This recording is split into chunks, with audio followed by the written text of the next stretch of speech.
mensagem, quase completando 5 anos aí. Próximo ano a gente completa 5 anos que estamos aqui nesse ministério de trazer a mensagem de Deus. E Deus tem me sustentado. Essa é a mais pura verdade, que sem Ele eu não estaria aqui sendo fiel aí todas essas mensagens. Que Ele possa então sustentar e eu poder estar aqui servindo a Ele e aos irmãos, apesar de Ele não precisar de mim, mas a sua misericórdia me ajuda a estar aqui nessa manhã compartilhando com vocês, irmãos, mais uma mensagem. E acabei de escrever aqui no chat do YouTube. E eu não escrevi aqui no chat também do Zoom, mas você pode acompanhar essa mensagem hoje abrindo a sua Bíblia em Mateus capítulo 13, tá? Mateus capítulo 13. Só um momento aqui. Vocês caminharam de manhã, Tem algo, tem algum microfone aberto. não, não, deixa eu ver agora. Perdão, desculpe.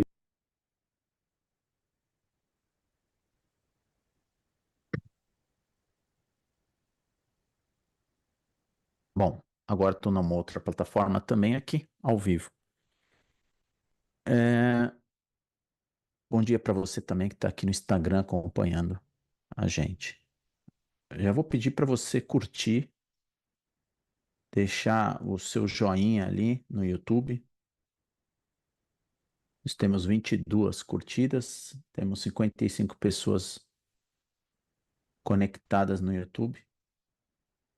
Então já deixa aí o seu like aí e já segue a página também.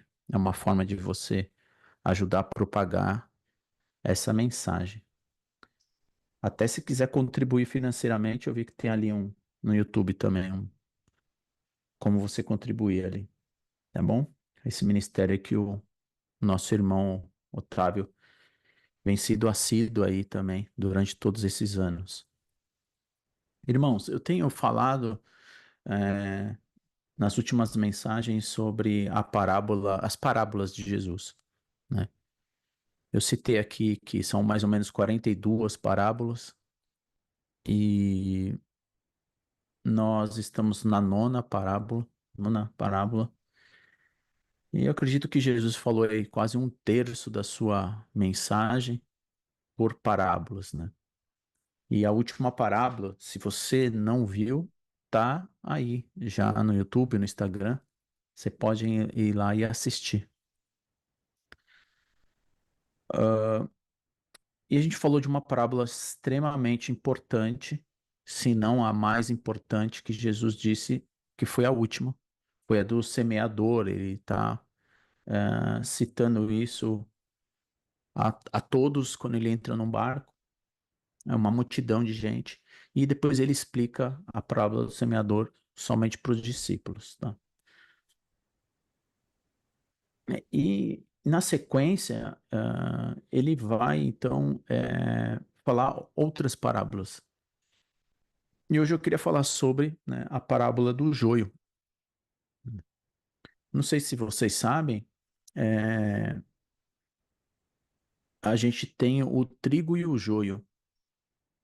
E o trigo, ele é semelhante ao joio. E lá na Palestina, se você pegar um joio e um trigo e olhar para os dois, você não vai conseguir distinguir. Eles são muito, muito parecidos. É interessante que Jesus ele está citando agricultura, né, para os discípulos, para as pessoas que estão ali ao seu redor, é, e trazendo isso de uma forma pegando exemplos muito claros assim do dia a dia, né? Jesus ele faz usando essas formas, né, figura de linguagens, enfim, para que as pessoas pudessem até, né, pararem para pensar e procurar. A gente acha que é fácil de entender as palavras de Jesus, né? Mas o fato é que eles também não entendiam, nem os próprios discípulos que andavam com ele. Então Jesus vai propor mais essa parábola ali. E então se acompanha para mim, se você quiser acompanhar, né, por favor, abra sua Bíblia em Mateus 13. Eu vou ler no versículo 24. E diz assim, né? Jesus lhe propôs outra parábola, dizendo: o reino dos céus. Ele sempre vai, na grande maioria das suas parábolas, ele vai falar sobre o reino dos céus. O reino dos céus é semelhante a um homem que semeou boa semente no campo, no seu campo. Mas, enquanto todos estavam dormindo, veio o inimigo dele, semeou o joio no meio do trigo e ó, foi embora. E quando as plantas cresceram e produziram frutos, apareceu também o joio. Então, os servos do dono da casa chegaram e disseram: patrão, o senhor não semeou boa semente no seu campo? De onde então vem o joio? Ele, porém, lhe respondeu: um inimigo fez isso. Mas os servos lhe perguntaram: ô senhor, quer que a gente vá e arranque o joio? O dono da casa respondeu: não, porque ao separar o joio, vocês poderão arrancar também com ele o trigo. Deixem que cresçam juntos até a colheita. E no tempo da colheita, direi aos ceifeiros: juntem primeiro o joio e arranque-o os feixes para ser queimado. Mas recolhem o trigo no meu celeiro. Essa foi a parábola que ele propôs. Só que interessante, como eu disse, eles não entenderam. Mais embaixo ele vai propor outras parábolas, né? A parábola do grão de mostarda, que é bem curtinha, a parábola do fermento mais curta ainda, né? E ele vai falar o uso das parábolas. E lá no versículo 36 em diante, ele vai então dar a explicação sobre essa parábola. Mas essa explicação ele só vai dar para os seus discípulos, para aqueles que estão mais próximos, porque quando ele propõe essa parábola, há uma multidão. Quando a multidão se retira, aí sim ele vai e explica para esses discípulos mais próximos. Mas antes de a gente explicar, vamos procurar entender, né? Aqui ele está dizendo que ele está comparando que essa parábola é semelhante ao reino dos céus. Então, irmãos, existe um reino celestial, existe uma pátria celestial que você e eu não vemos, mas de fato existe. Então, tenha fé, creia que isso existe.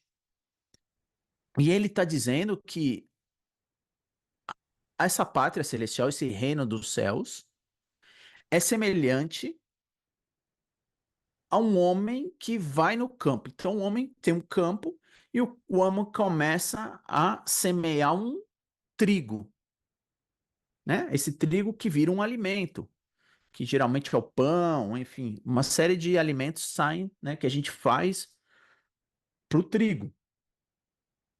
Só que o que acontece na calada da noite, quando todo mundo já está dormindo e tudo mais, existe algum inimigo, né? Então imagina um homem que ele é um fazendeiro lá, que tem uma plantação, só que tem um vizinho dele, né? Que por algum motivo tem ele é maldoso.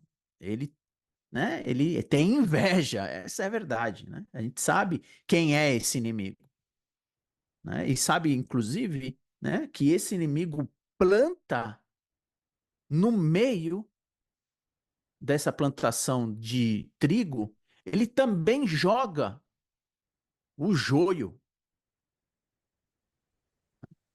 E é por inveja. Se lembra, Jesus foi morto por inveja dos fariseus. Então tem um inimigo lá. E na calada da noite, esse inimigo ele joga no meio da plantação, né, no meio da semeação, né, da semeia, ele joga também esse trigo. E aí, os seus funcionários ali percebem que na semeadura jogaram também, né, joio no meio. Interessante que ele fala que ele jogou e ó, a pessoa foi embora, né? Então, quando começa a crescer a planta, eles percebem que realmente tem joio no meio, né? E se você está aqui, se você for jogar aí no Google, enfim, eu vi até ontem, eu estava dando uma olhada, estava estudando, né, melhor essa parábola, e eu vi um vídeo mostrando a imagem entre um joio e o trigo. Você não consegue perceber a diferença de um e do outro. Você só passa a ver, a perceber quando de fato a pessoa dá o exemplo, quando ela maceta, né? Porque o joio ele é oco e o trigo, eles como são semelhantes, lá dentro ele tem a semente. Então, você não consegue perceber. Então o dono, né? Ele fala, olha, para os seus empregados, não faz nada, deixa aí, não mexe em nada. Quando realmente, né, a gente for fazer a colheita, aí sim, né, a gente separa, né, separa então o joio do trigo. E é interessante que no final ele diz qual é a função, né, para que serve o trigo e para que serve o joio, né? O joio, ele está dizendo que não serve para nada a não ser jogar fora para queimar, né, que vai ser queimado.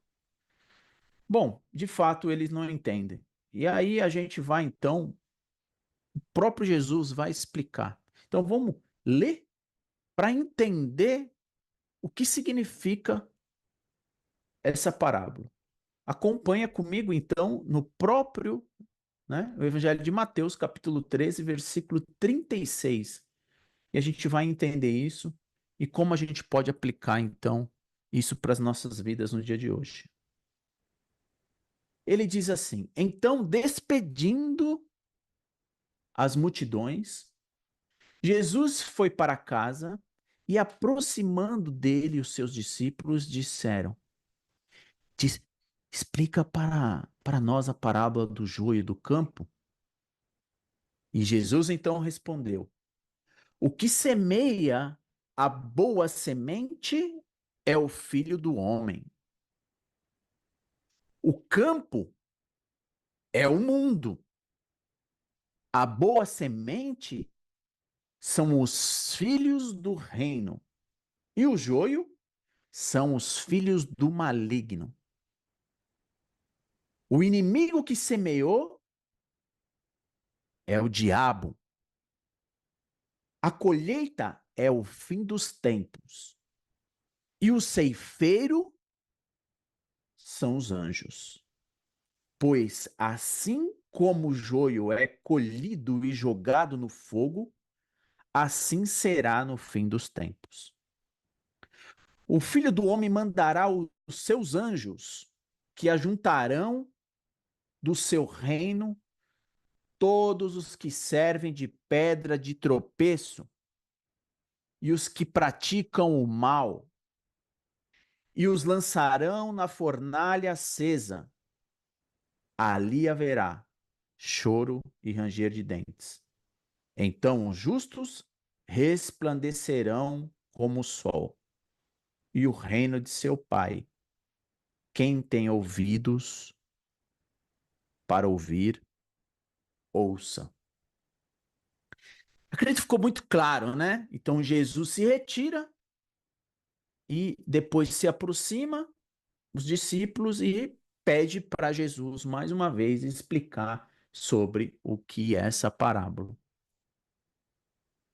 É interessante, irmãos, que muitos daqui, né, para a gente aplicar, né, muitos daqui, e eu quero me colocar, eu já fui joio. E se deixar, eu continuo o trigo virar joio, porque eu acredito do joio virar trigo e do trigo virar joio. Então existe a possibilidade, né, de sermos isso. Ele não está citando aqui a igreja, mas ele está dizendo que o campo aonde existe o semeador, que é Deus, que semeia o trigo, né? Que semeia o trigo e que esse trigo ele vira um fruto, né? E existe o mal. Ei, o mal existe. O diabo existe. E ele quer semear o mal, o pecado. Ele quer acusar muitas vezes. E ele fica ceifando isso, né? Semeando isso. O interessante é que Jesus disse que, primeira coisa, que há uma semelhança entre os dois. E outra coisa, se você se julga ou trigo ou joio, tipo, vai cuidar da tua vida. Desculpa dizer assim, desculpa não, mas é algo que você precisa entender. Você precisa cuidar da tua vida. Tem gente cuidando da vida do outro, tem gente que fica tentando adivinhar quem é o joio e quem é o trigo. Esse não é o teu papel. O teu papel é saber se você é joio e se você tem fruto dentro de você. Gálatas capítulo 5, versículo 22, se o fruto daquele que colocou a semente, né, no teu coração como a palavra do outro, e que essa semente que está dentro de você consegue produzir, né, fruto a 30, 60, 100 por um, amém. Então você passa a também não ser uma pedra de tropeço. Mas se você é joio ou é trigo, não cabe a você ficar olhando e querendo adivinhar quem é trigo e quem é joio, e pior, quer ir ficar tentando arrancar, quer tentar se separar, quer tentar fazer julgo, quer ser o juiz. Ele está deixando bem claro, deixa. Mais uma vez, deixa lá. Por que você se incomoda tanto com o joio, se você se acha que é trigo? E se você quer saber se você é trigo ou é joio, lê Gálatas capítulo 5, versículo 20, 21, 22, enfim. Você vai ver o fruto do Espírito. Mansidão, domínio próprio, amor, bondade, mansidão. Se você está produzindo isso, sinal que o fruto do Espírito Santo habita em você. E ainda nem é sobre você, é sobre o que Deus está produzindo na tua vida e o que você tem um coração aberto para isso. Você não tem capacidade de ser o juiz para querer distinguir e muito menos querer arrancar o joio do trigo. Esse é um papel que os anjos do Senhor vão fazer quando? no dia do juízo final. Irmãos, amigos, enfim, o mal existe, o final vai acontecer e Deus vai fazer a sua justiça. A justiça vem do alto. Para de querer você assumir papel que não é seu. Da mesma medida que você quer julgar, quer ser juiz, você será também julgado. E no final a gente sabe o que vai acontecer. No final, só vai ser servido para queimar e vai haver choro e ranger de dente. Então, irmãos, amigos, todos que aqui estão, essa parábola é uma parábola que vai falar, né, sobre o final dos tempos, o que vai acontecer e quem é que vai fazer a justiça e o juízo e a separação, né, daqueles que são filhos do homem e filhos do diabo. Você fala, nossa, existe o mal no coração, existem joios juntamente com trigo nesse mundo. É isso que Jesus está dizendo. Então, que eu e você possamos refletir se estamos tendo o fruto do Espírito ou o fruto da carne. E se você acha que é joio, Deus é misericordioso. No dia de hoje, né? Nós temos hoje, só o agora, o presente, para querer realmente se tornar um trigo, alguém que queira ouvir as palavras de Jesus para realmente converter, arrepender, crer, confessar, batizar e continuar perseverante, para não ser, né, ser luz, como disse Jesus, ser sal, não ser tropeço, não ser um praticante das obras do mal, porque o inimigo gosta e quer semear o joio no meio do trigo. Oremos.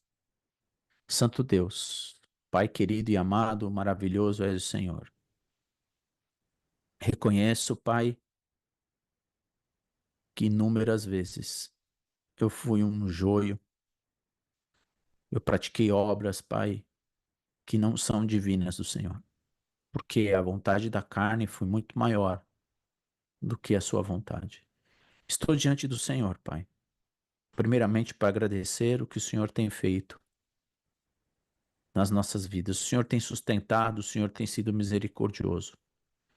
A nossa natureza, a velha natureza, é uma natureza do mal, natureza pecadora, natureza inclinada para o mal. E reconheço, Pai,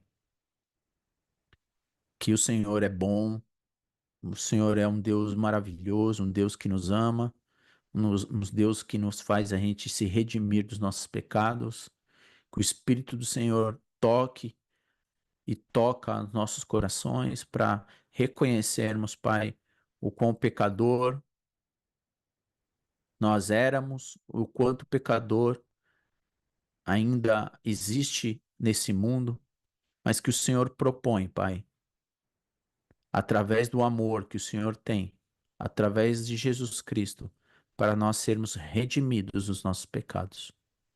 Ajude-nos a buscar a santidade no meio desse mal, no meio do trigo, no meio do joio, Senhor, para que nós não sejamos realmente pedra de tropeço. Nós não somos bons exemplos, inúmeras vezes nós continuamos cometendo os erros, mas nos redime, Pai. Nos purifique com o sangue derramado naquela cruz de Jesus Cristo. Não somos perfeitos, perfeito é Jesus, mas Queremos viver em santidade, Pai, para que possamos produzir o fruto do Teu Espírito. Ajude-nos, Senhor, através do Teu Espírito, a sabermos como orar, como ser conduzido durante esse dia que se chama hoje, essa oportunidade que o Senhor nos dá.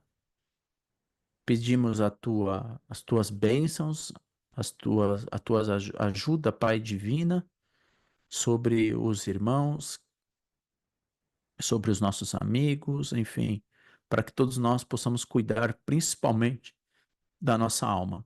Sabemos que o nosso corpo sofre, esse corpo pecador, ele sofre, ele vai precisar ter a necessidade de morrer para que um dia nós estejamos junto com o Senhor nas regiões celestiais. Ajude a compreender a tua palavra, Pai. Obrigado porque nós temos ela e jamais ela vai terminar. A tua palavra é eterna. Que ela possa ser plantada em nossos corações. Obrigado pela mensagem de Jesus. Obrigado pelos discípulos que registraram a palavra. Obrigado porque nós temos toda a palavra e nós temos acesso a ela. Que todos nós aqui possamos estudar, compreender, ter sede, Pai, de Ti. Em nome de Jesus. Amém. Obrigado por você estar aqui acompanhando. Deus te abençoe. Tenha uma ótima terça-feira.